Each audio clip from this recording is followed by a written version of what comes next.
Yes, each and everyone want to come back again to the Nick and Dad podcast. World Cup time as we are heading into the last sets of games, the group games, and we are going to react to Group D, Group E, and Group F. Also Turkey, spoiled the party in the US as well, where they're looking for a three-peat in Group D, and Ecuador, coming from behind to beat the German.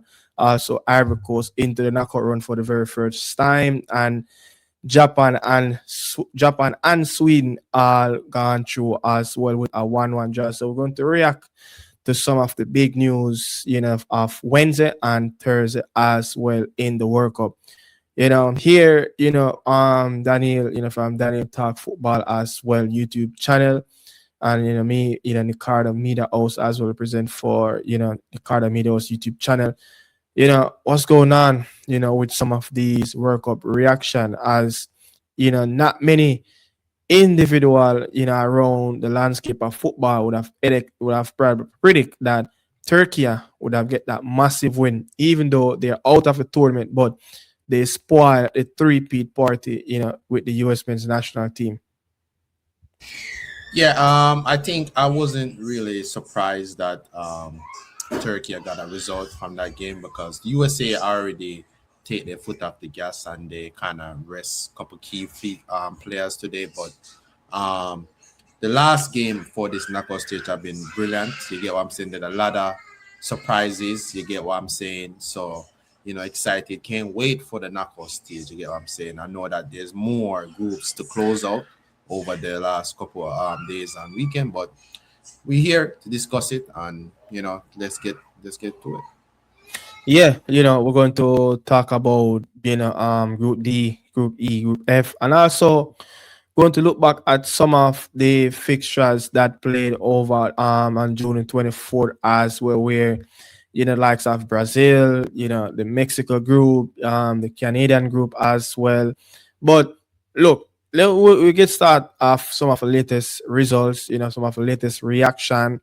And I really want to get started with Group D with the US men's national team. Australia, in the knockout round for the very first time of doing it consecutive, in Qatar, and doing it here as well, in the US, where they drew versus Paraguay. They finish, the group with 4 points as well. Paraguay looking strong as well, looking over the fence of, they will be right around the knockout round as well. But for Australia, surprise, not surprise of them into the knockout round again, like what they did in Qatar. No, I think Australia have proved it in the first game against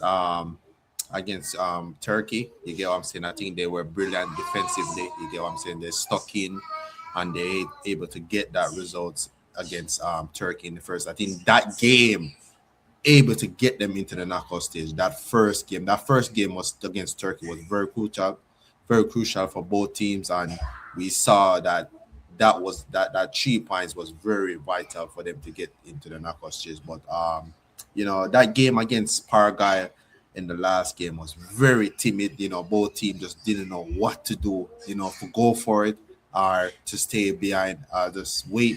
You get what I'm saying? So seeing that all that game went out, I was not surprised that game would draw. You get what I'm saying? I think both teams are very much limited when it comes to attacking. I think both teams are very good defensively. You get what I'm saying? Especially with Paraguay, especially what happened to Paraguay in that first game against USA, and they're able to stuck in against Turkey in the second game and get a 3 points. But kudos to Australia. They make it in the knockout stage just like what they did in the last World Cup, but they got stopped by Argentina. But let's see what they can do, because at this stage of the knockout stage, I am not gonna write off any team at all.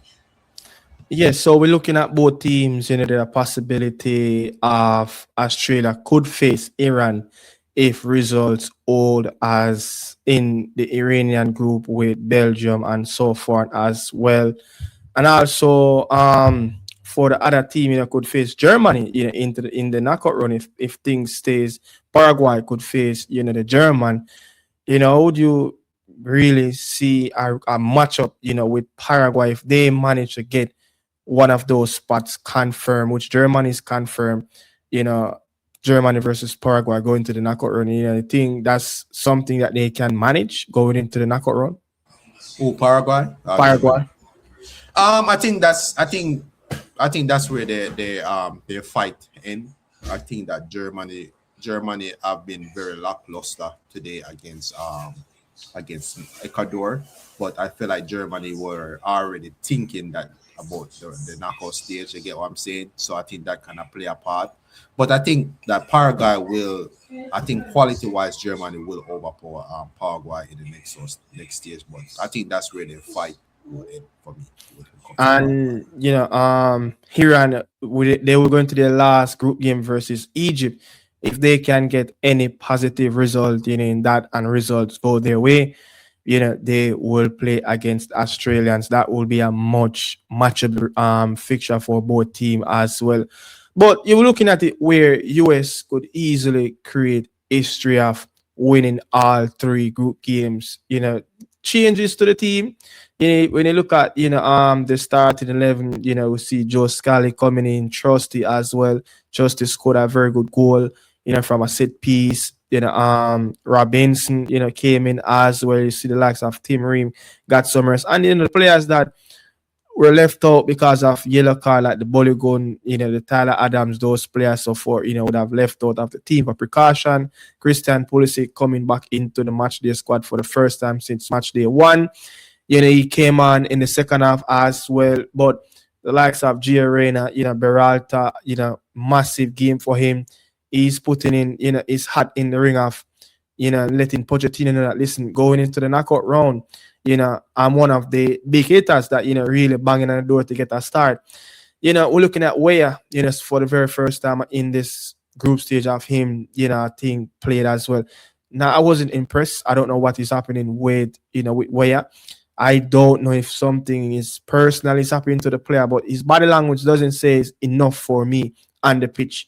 Aronson, I think, had a very good game. Pepe, as usual, finish off the group stage on a high, even though he should have scored. But you're looking at that lineup, what's your takes, US men's national team losing 3-1, versus Turkey? Yeah, I think it ended 3-2. I think you said 3-1. 3-2, 3-2, yeah. Yeah, I think Timothy Weah kind of lost his way a little bit. I think he have a very average season at Juventus, and I think what happened with him, he kind of lost his identity as a player. They have him playing wing back at Juventus. You get what I'm saying? And remember, he is one of those core players with the Pulisic, the Western McKennie, and Adams. You get what I'm saying? So I think he kind of lost his way. He lost his starting spot in that USA team. You get what I'm saying? And he played today. He came off at the 58th minute.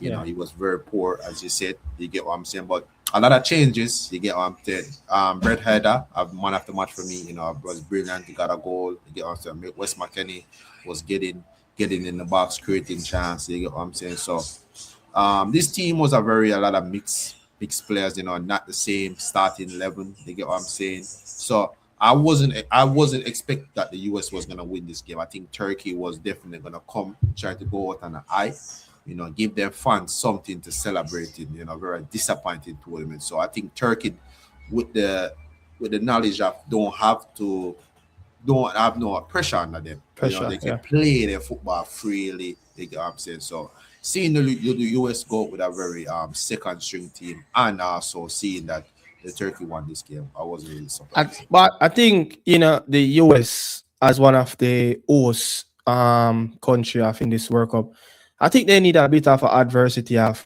going through some different challenges.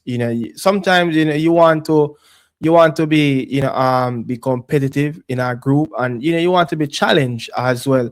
But still they would love to get this win, in the last game of creating history, in this World Cup, with them winning 3 games, in the group stage, 9 points that I've never done before. But I think, losing versus Turkey, yesterday in that game, I don't think that should really, put down any bad morality, around the place of the players, be looking over their shoulder.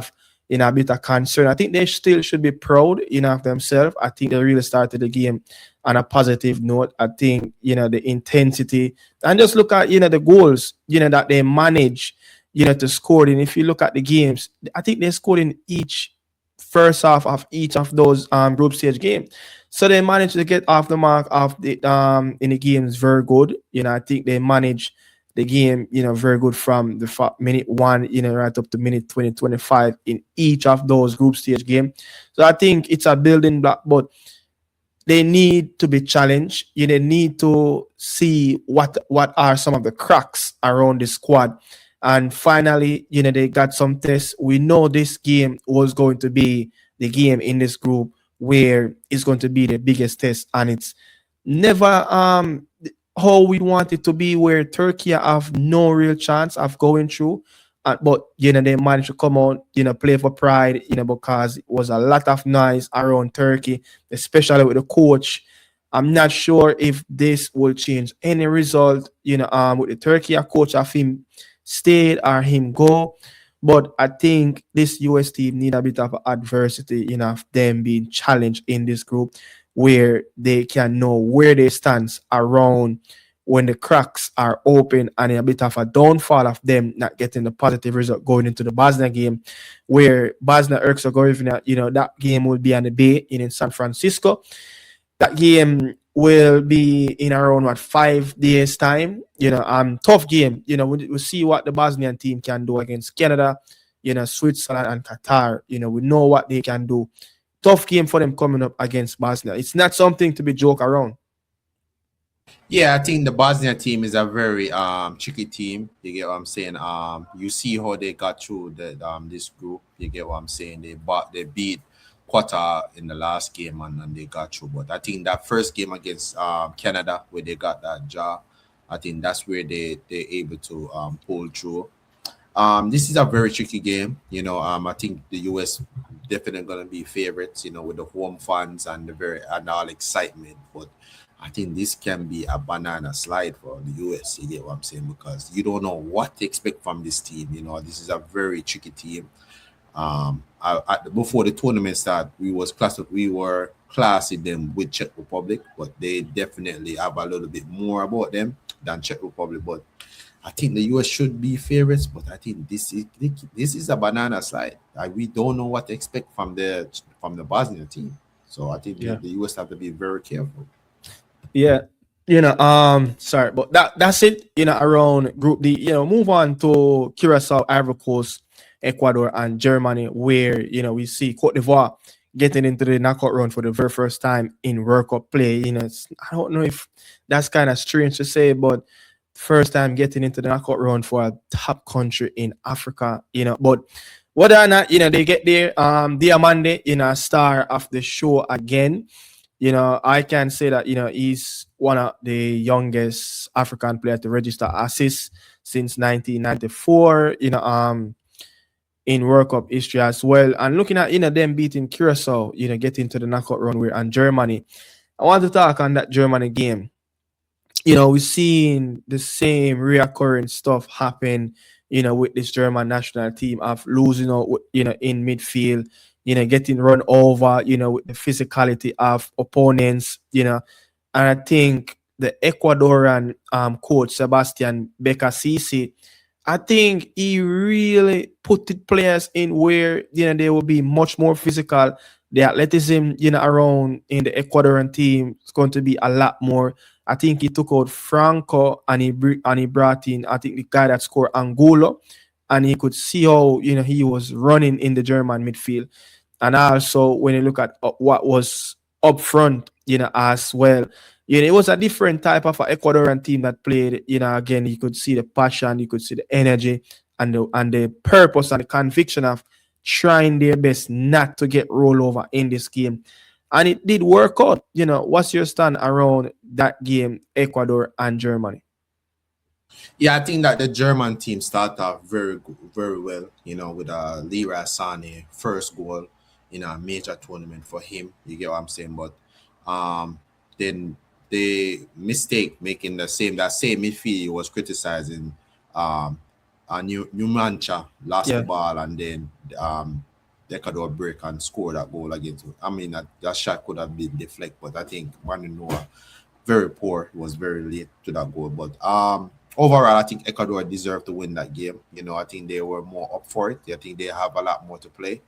And I was very disappointed in Nagelsmann. I think Nagelsmann could have freshened up the team a little bit, you know, give a lot of players that haven't played in some time to impress. You get what I'm saying? You know, he went with the same team, the same team for the last 3 games. So I think that way it went wrong. You get what I'm saying? And this is the first time Germany have lost to a South American team in the group stage of our World Cup game. So you get what I'm saying? That to show you that um, the Ecuadorian team have achieved some massive. But I am worried about this German team because I feel I remember early up in the tournament you was talking about that midfield and you were saying that midfield is not good enough, and I have to start to agree with you that midfield does not have any safety around it. I feel like once we give out one Germany lost the ball, the opposition team is just in. So I feel like I don't know what they're gonna do. I don't think they can stop it because I don't think we have enough off the bench. Or I don't think I don't rate Nagelsmann that enough to change it. You think, moving from a 4-2-3-1, moving away from that would probably be a possible lineup where you could probably find somewhere to get Leon Goretzka to get some body and energy, and some physicality in that midfield. Probably take out one of Musiala or Ritz going forward because look, we know Sane is not up to par in this World Cup. Yes, he scored, and that goal, is what he scored. Pavlovic easily, his boot was very high, an Ecuadorian player, Pedro Vite, and that was a bit of a controversial call as well in that game. But you think Leon Goretzka coming for one of those 3 players playing behind, Kai Havertz would be a possibility of strengthening that midfield?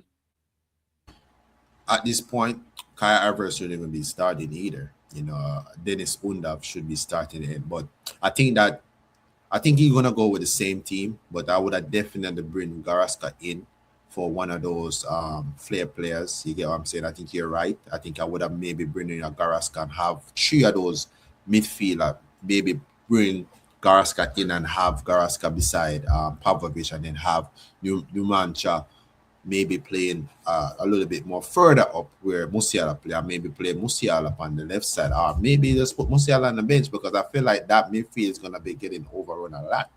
When imagine Germany beat Paraguay and go through and they'll have to face France. They Yeah. That's gonna be a disaster. So I think that Nagelsmann, I hope he did his homework.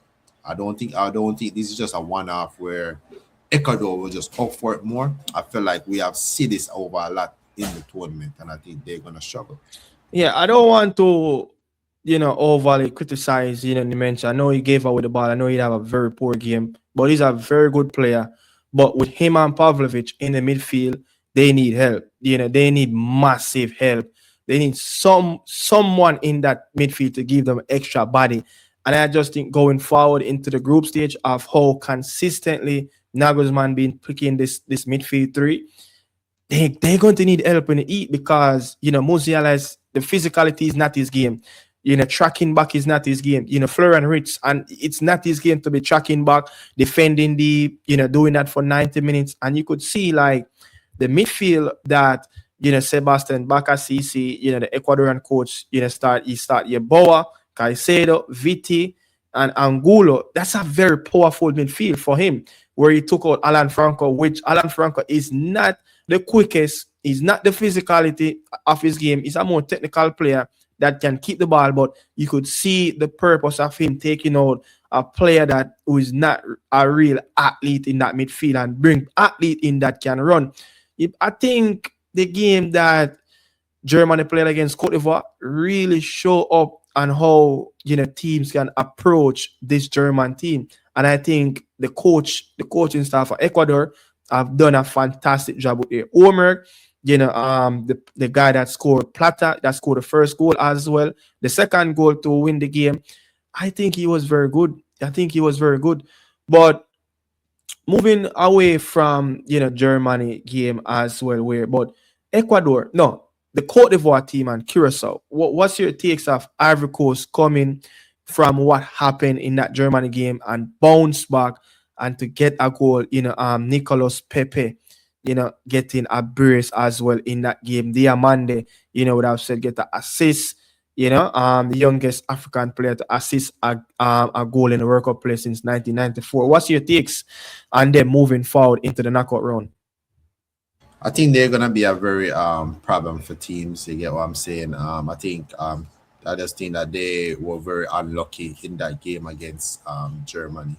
I think if they did take their chances, they would have definitely won that match. You get what I'm saying? But I think very excited team. A very young team, very fit team. You get what I'm saying?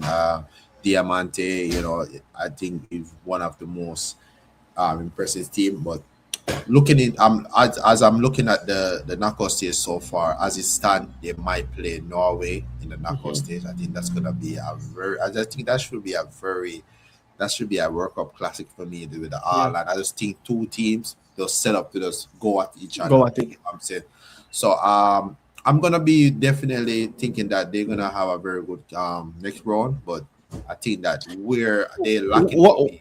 what's Go your ahead. takes on Ecuador? There's a high possibility they will face England because England more likely will tap their zone. There's a Yeah. high possibility that Ecuador will face England. And I think probably somewhere in that Germany when they host the World Cup, I think Mhm. England play Ecuador in the knockout round where Ecuador lost out in that game, but I think Ecuador can be a very tricky game for the English, especially what the Ghanaian team did. And I think Ecuador can really bring that game and even master that even better than the Ghanaian team.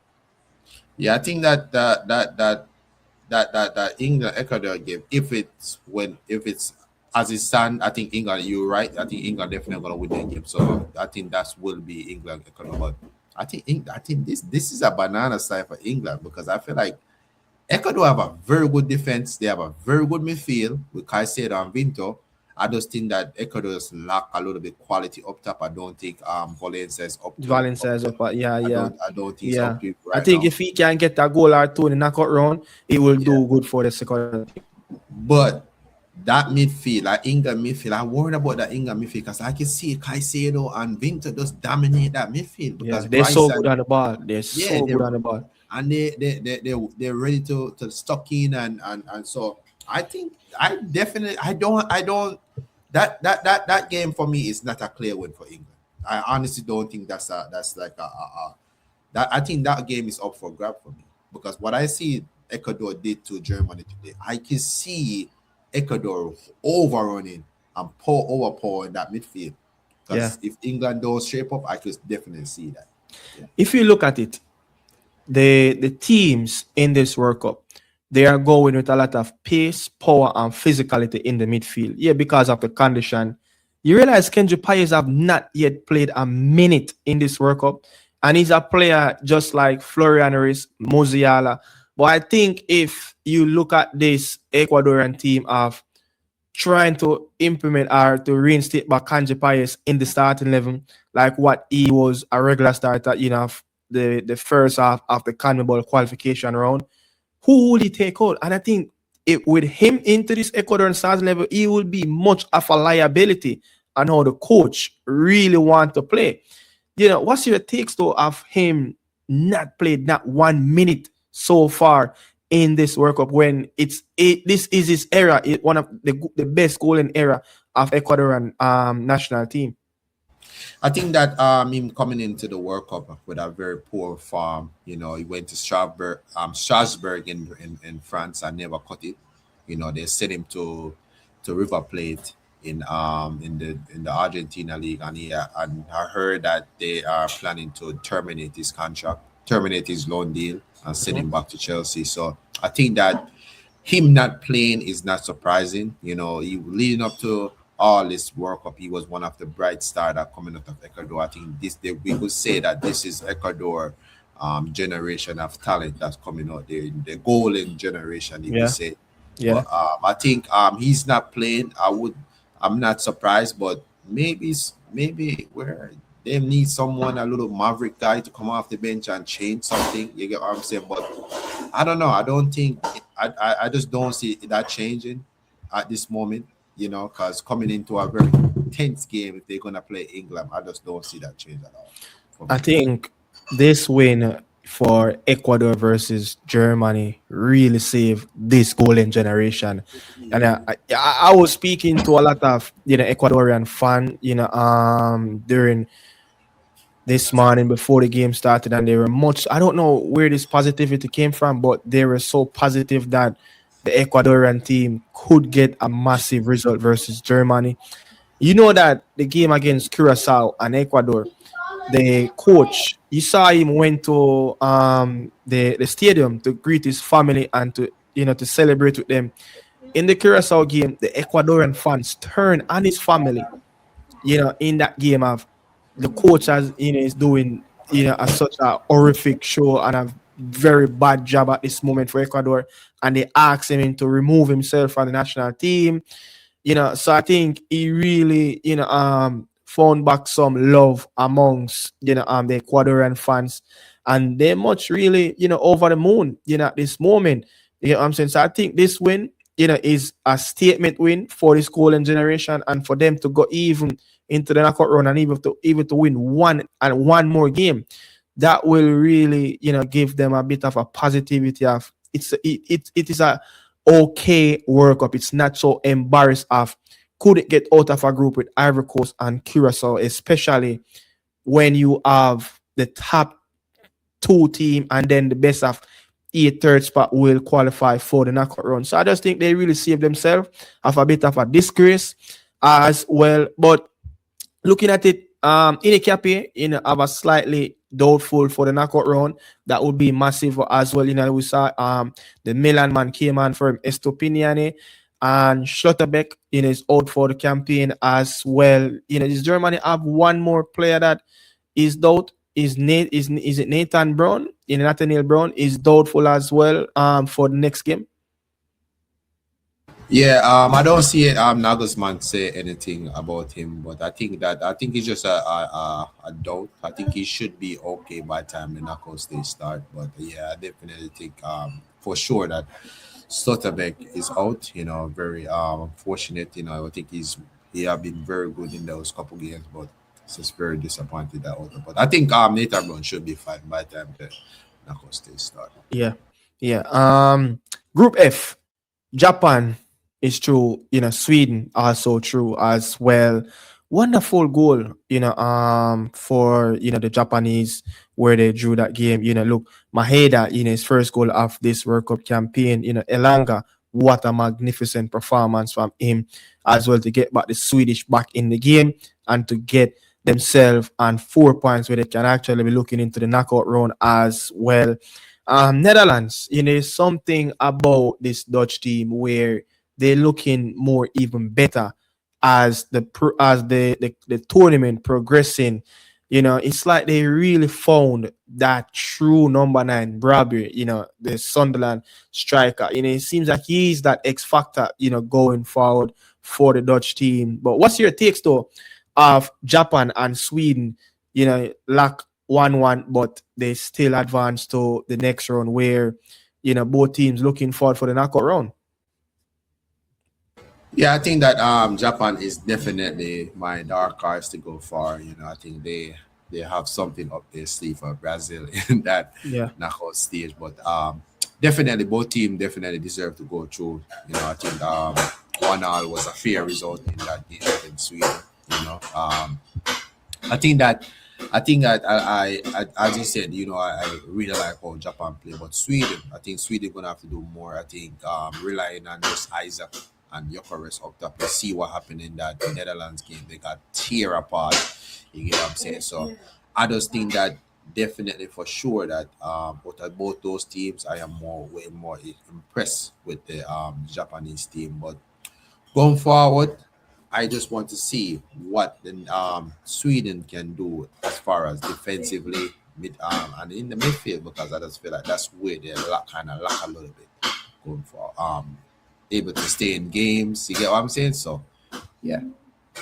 Yeah. I think the Swedish team, I think they have something about them where they kind of bit of an entertaining team, to really to watch. I think Victor Gyökeres was very frustrated in that game, and I think the Japanese have done enough to throw him off his game. He's got a few lookings. I think he got that big moment to get the Swedish team in a 2-1 in that game as well. Didn't slap that one in the back of the net. The Japanese keeper Suzuki is very good goalkeeper. I think he's keeping in Italy for Parma. I think if my memory serves me right. So I just think that it was a very good game. But looking at where's Japan, the Brazilian national team, and I think I'm looking at Sweden potentially can face the French team if results hold as it is at this moment.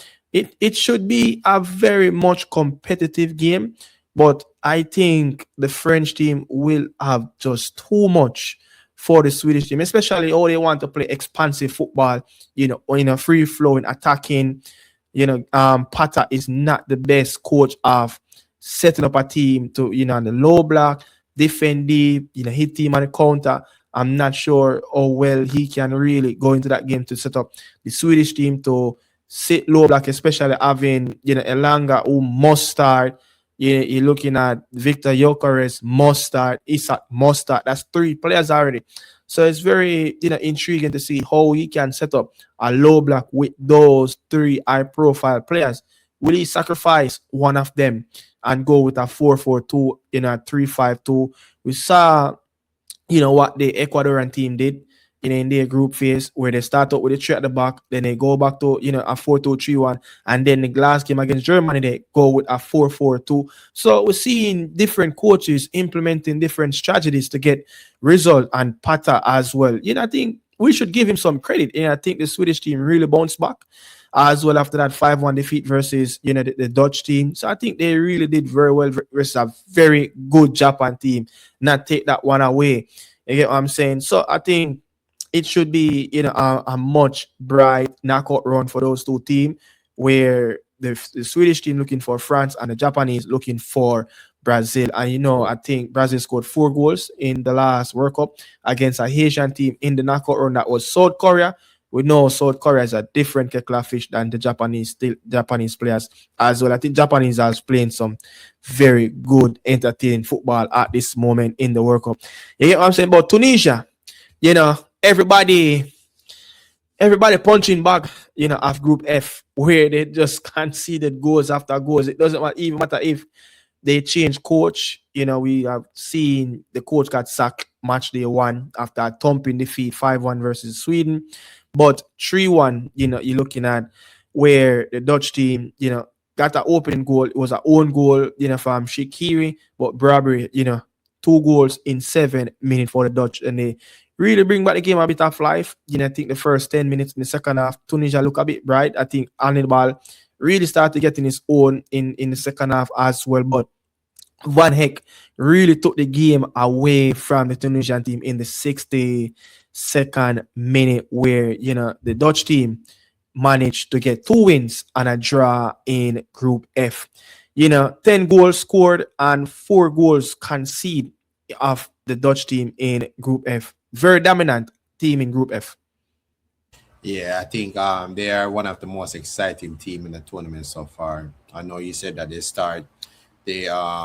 they just couldn't able to get that win over Japan in that first game, but Brian Bobby, very Yeah, impressive. I know he have a really good season last season at Sunderland. Able to get them in the UEFA league. But for sure, this team's gonna be very excited. I cannot wait to see that game against Morocco in the next stage. I think both teams play the same, full full flowing football. You get what I'm saying? But definitely for sure, this Netherlands team have definitely started getting their groove. yeah, Nobody did have them as any no, to go anywhere, and they look really good. You know what I'm saying? yeah. Like I think they have a lot of depth. They have a very good defense. Very good experience and youth. You get what I'm saying? So Somerville has really been impressing me as Yeah, well. very impressive. They So have players that's coming off the bench can change the game. yes, yes. So I just think that this Netherlands team is kind of very hard to predict right now. I don't think they are. one of the favorites, but I think like on a day, any day they make it to the semifinal, you never know. Why? You just never know. I want to say this. They they replace the Van der Ven with Ake. Van der Ven picked up a yellow card in that first game versus Japan, right? And he's cautiously of not risking it for him to miss the knockout round game, as the yellow card will carry over until the quarterfinal. Everything will release erase.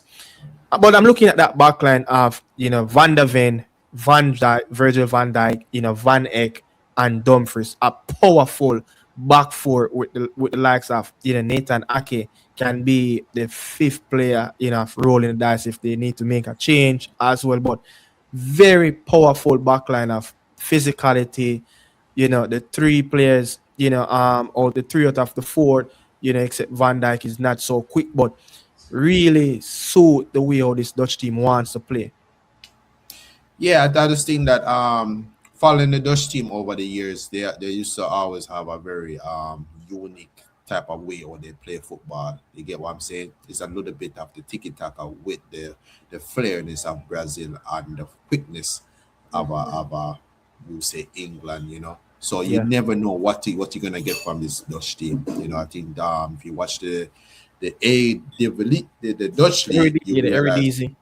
Eredivisie, like their football is very quick, almost kind of similar to the Bundesliga, but you just never know what you're gonna get. But seeing their bench, I'm looking at their bench, and their bench is really strong. You get what I'm saying? You have players like Van der Ven that can get in there. Don't forget this team have Lasso down Timber, the Arsenal fullback that Yeah, got injured at the last minute. You get what I'm saying? So this team is. I'm looking at this team. This team is and I really couldn't see good. Timber getting any start in that in this backline. Really?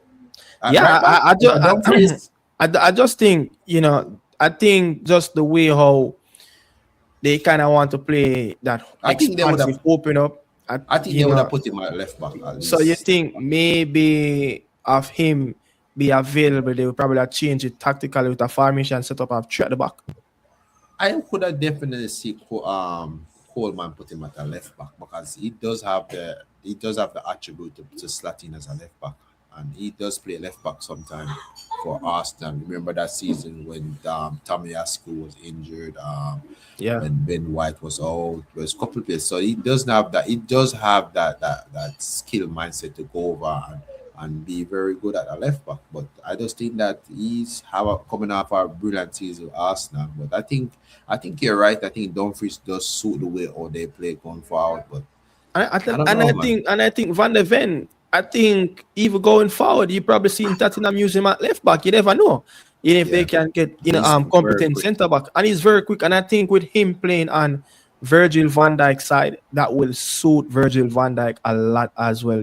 Even seeing this player covered so many kilometers, for Virgil van Dijk of recovering runs and stuff like that. So I just think would have been, more depth, but I think maybe Koeman would have found some way to get him in the starting 11, but would have been tough. You get what I'm saying? But the Dutch team coming up against the one of the powerhouse of African football, probably the best African team of this World Cup, Morocco.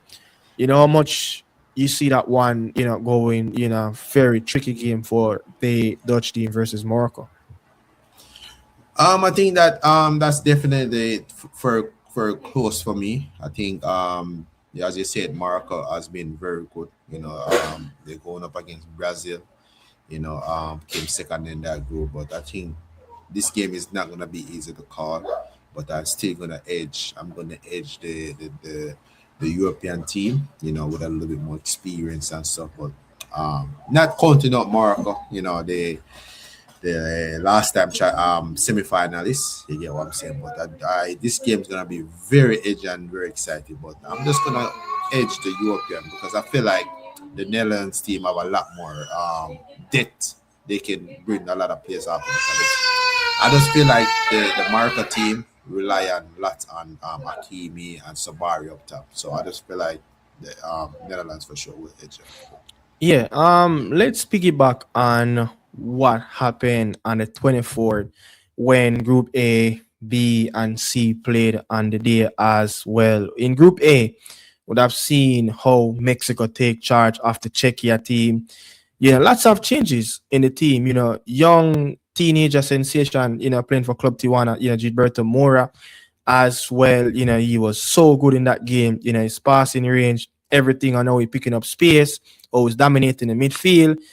Going forward, he'll be one for a shout as well of Avia Gear looking to how can I find a way of playing this young 17-year-old in this midfield? And for the guts for a coach to start a young 17-year-old in a game. Yes, Mexico would have qualified, but not many coaches, would have actually started a young 17 midfielder in the middle of the park. And with changes ringing out as well, where Rahul, Jimenez, is not in the team. Santi is not in the team. They go with, Martinez, the third choice striker, to lead the line for the Mexican, in that game versus Czechia. Would have seen Cesar Montes came back in the team as well. Left back changes as well, where Chavez came in for Gallardo in that team. Luis Romo came in the team. I think he grabbing his second goal contribution of this tournament. QN is getting his goal as well. Alvarado getting another assist. So lots of changes. Alvarez, so you could see that he kind of change up things a bit slightly, to suit the way all the Czechia team would have played, get height in the team, get a bit of a physicality in the team. But 3-0, for the Mexican, they have the advantage of playing the next two knockout round games in Mexico as well. And who would have predicted this? Where the Mexican 9 points in Group A without concede any goal. My big question, to you, we talk about the adversity of the challenges that the US team, would have got in that last game versus Turkey. You thinking that the Mexican going into the knockout round phases, of hosting this tournament, next two games should be in Mexico because they finish on top. They don't know what it is to play with their back against the wall, of going to any little challenges. Yeah, I think that if I was a Mexico team, I would have definitely want to try somewhere else. Do you get what I'm saying? Because I just feel like the more you go in the tournament, you're definitely gonna start to play maybe a player away. And don't forget, playing in that Mexico City Stadium can be very toxic. Can get very toxic very Yeah, quick. quick. You get what Yeah, I'm saying? Because I watch every one of these Mexico games. I watch every one of them, and I'm telling you, in the first half, they have been very poor. You get me, very slow, lethargic. You get what I'm saying? So I just feel like at the moment I'm seeing that they might face Scotland.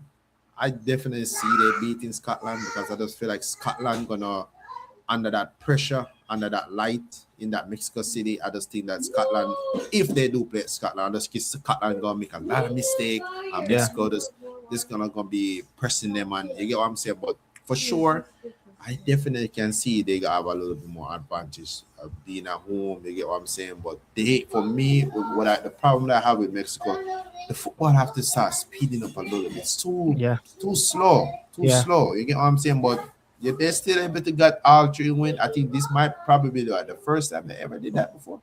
yeah, Got in all three in the group stage. So yeah, yeah, I think definitely they have a shot, but I feel like they just need to improve a little bit more. yeah.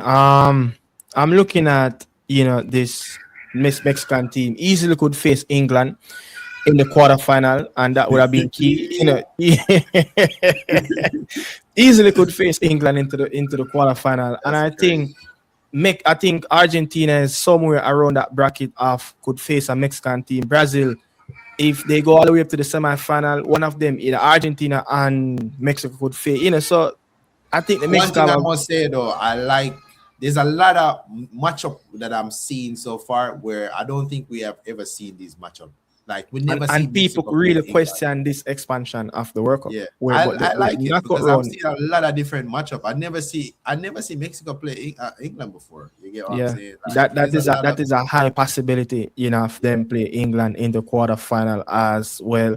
But one thing I have to say though, in '86 they played 5 games. Yeah, their last game that they played against West Germany in '86, where they lost that game. It was outside of the Azteca. That game I think played somewhere up north in Monterrey. So they really yet to lose a game in the Azteca. And with them playing the next 2 games at home, massive, massive, massive advantage. And they have that advantage of well of playing in the altitude, in the heat, the altitude. I just think that the Mexican used to the climate. Why not play the football a bit more quicker? And take teams away, blow these teams away. Score more goals. In the first 15, in the first 20 minutes is very important.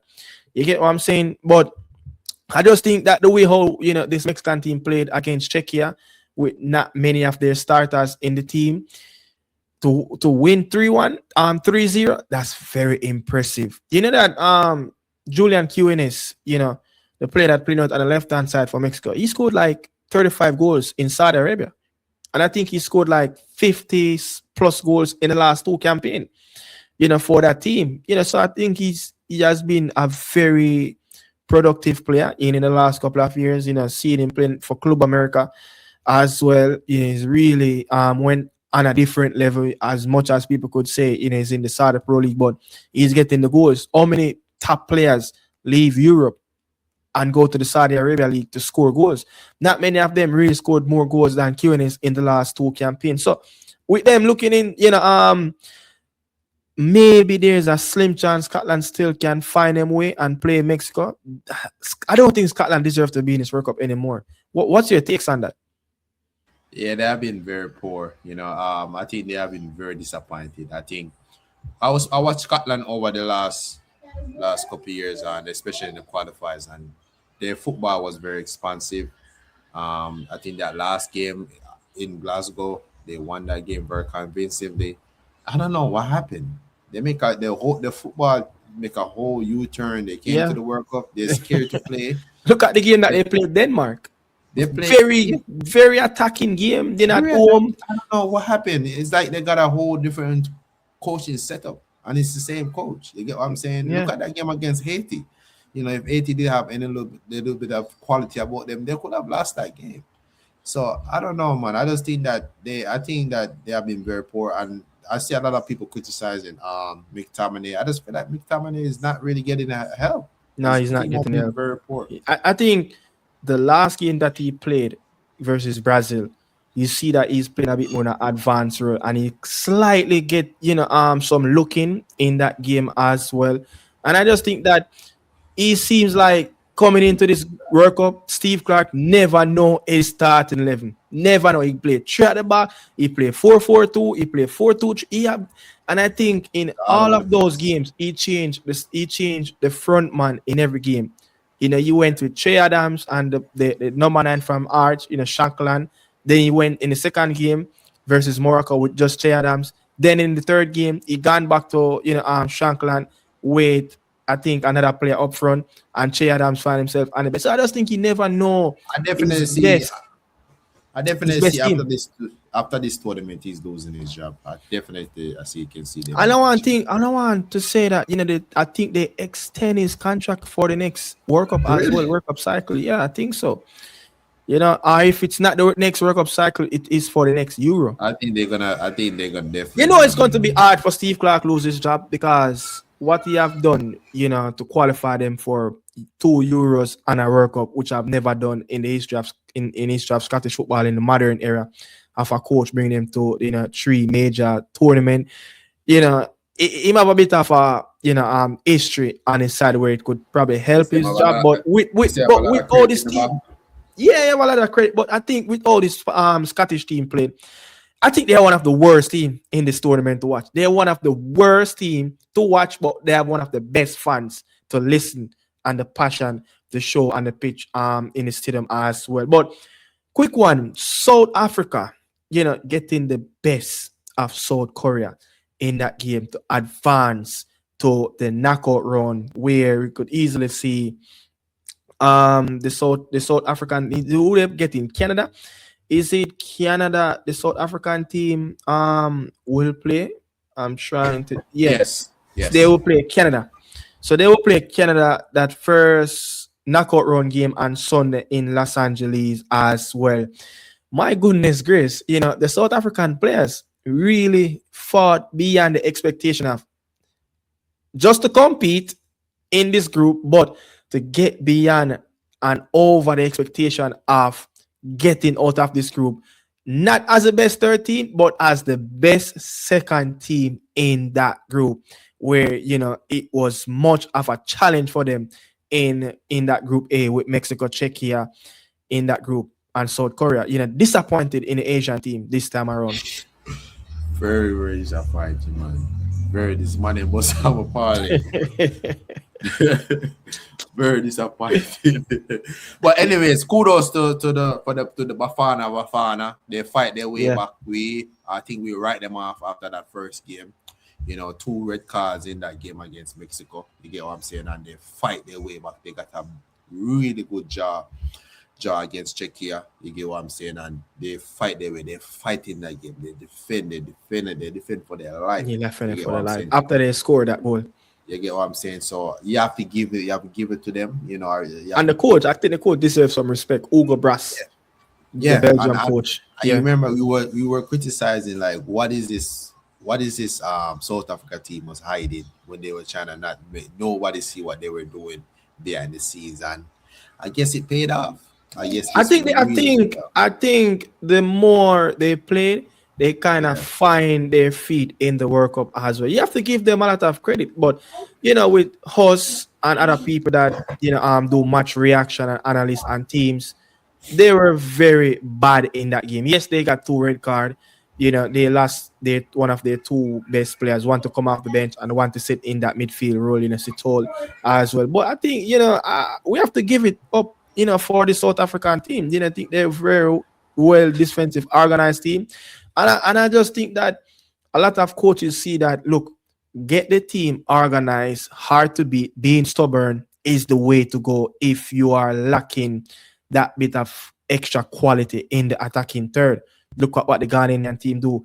Just to disrupt, just to keep these big teams frustrated. And I think the South Korean team ran out of options. They were so frustrated with this South African team.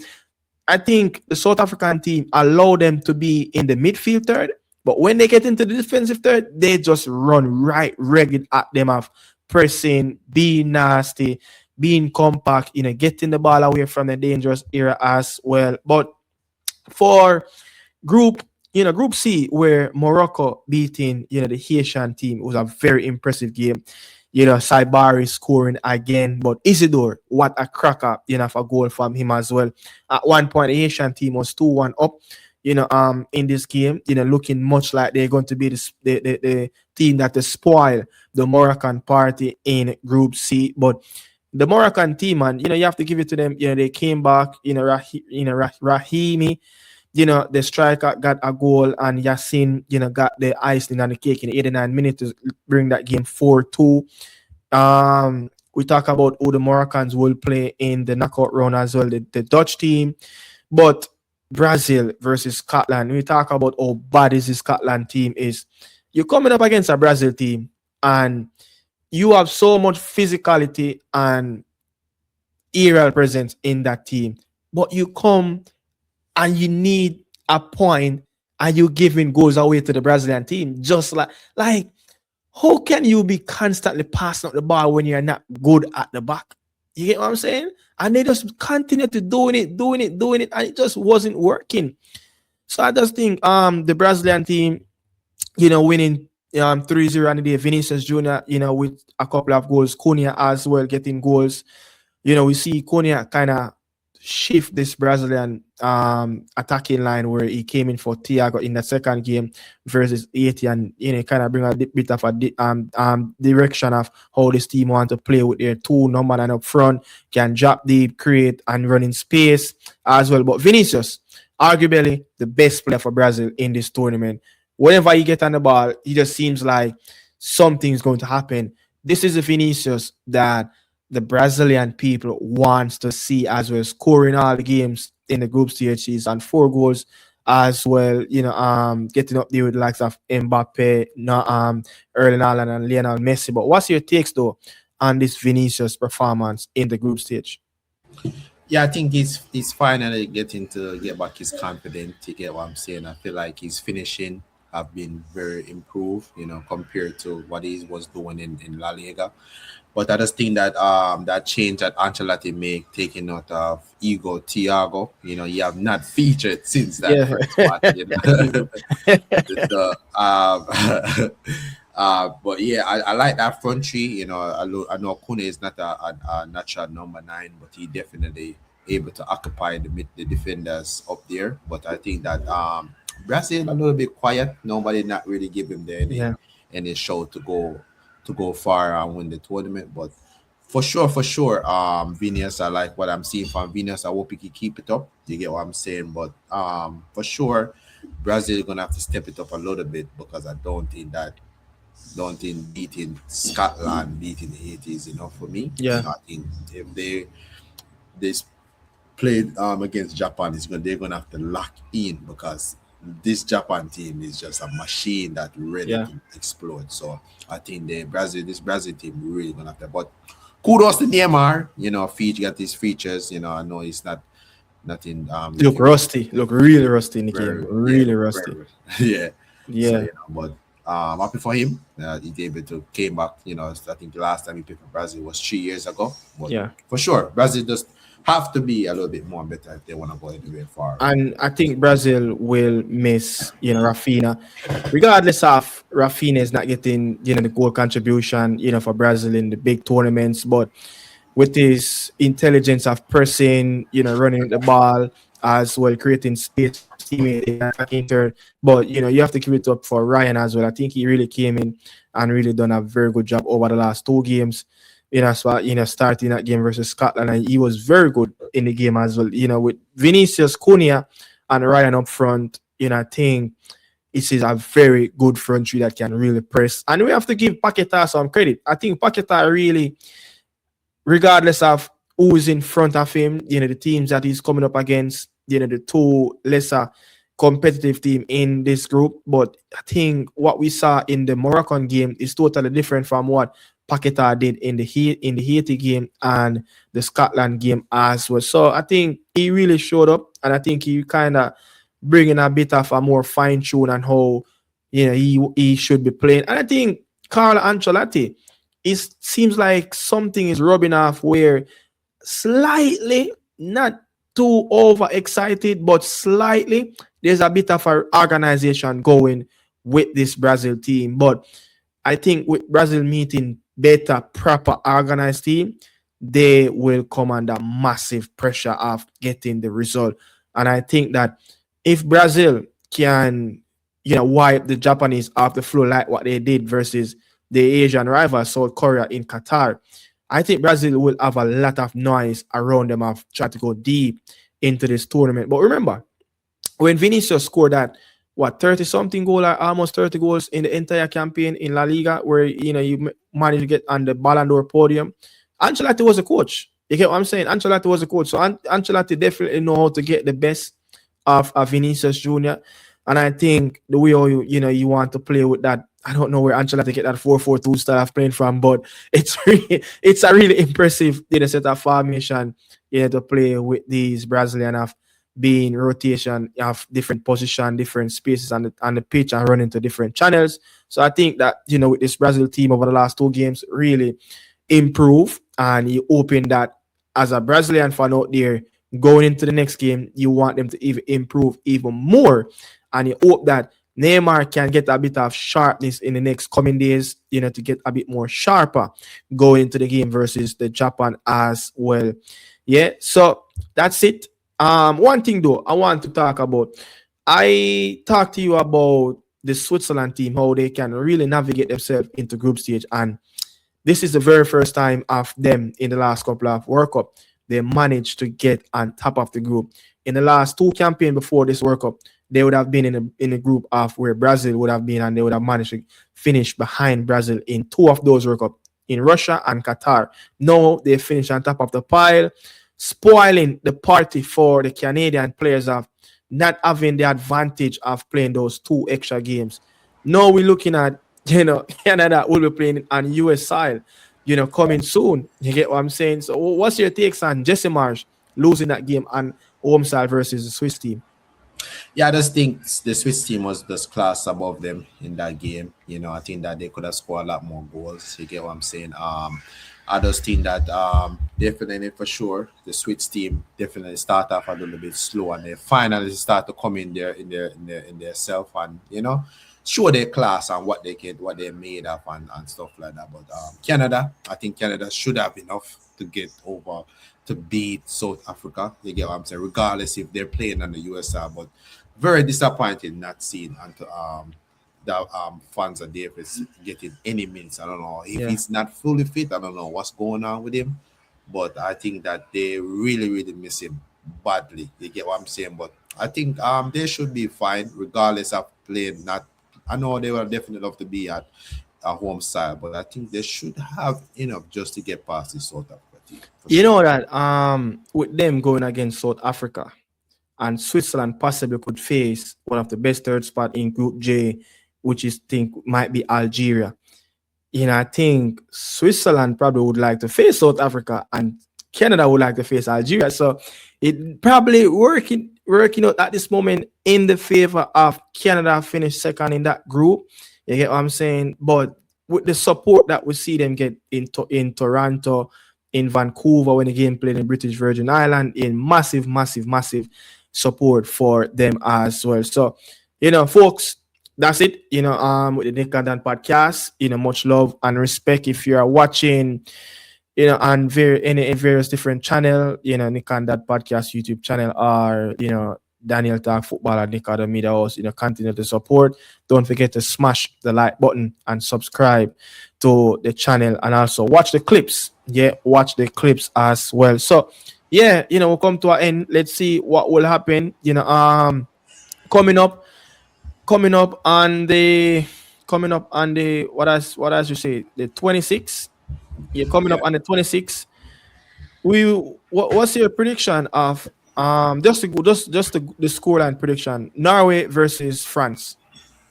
I see France winning that game. France definitely winning that game. Senegal, Iraq. I see Senegal winning that match to get through. Cape Verde, Saudi Arabia. I see Cape Verde winning that game as well. Uruguay, Spain. I see Spain definitely winning that match. There's some issues with Uruguay where they draw Marcelo Bielsa in a meeting that they're not happy how the team is training. I heard that Marcelo Bielsa brought around 3 players in this World Cup team who are injured players, but he brought them in because they are loyal to him, of not try to sell him out to lose his job. So there's so many chaos around Uruguay. But Egypt and Iran. I think Egypt would definitely win that game. I think Egypt looked quality in the last game. I think I was really impressed with this Egypt team. So I think they should have enough. Yeah. Even though Iran was really impressive against Belgium to get that point. But I think Egypt should have enough to win that game. And then last match, I think if Belgium cannot win that game, they might just pack their bags and just call off the federation. But I think they should definitely at least win that game. They got back Doku. Doku is back. I see that should definitely help them a little bit. So I think they should definitely able to get that win for sure. Yeah. Look, I have France to win that game 2-0 versus Norway. Senegal should beat Iraq. Looking at what the Senegal team needs to do versus Iraq, I see Senegal winning that game 3-0. Cape Verde will beat Saudi Arabia 2-1 in the game. I see Spain beating Uruguay team 1-0. I see Iran and Egypt draw 1-1. That's what I see. I see that game draw 1-1. And also New Zealand and Belgium, I see the Red Devils winning that game 3-1. It cannot get any worse if they cannot beat the Kiwis. it cannot get any worse if they cannot beat this New Zealand team. They're good, but they have to beat them to move on to the next stage. And that's really it.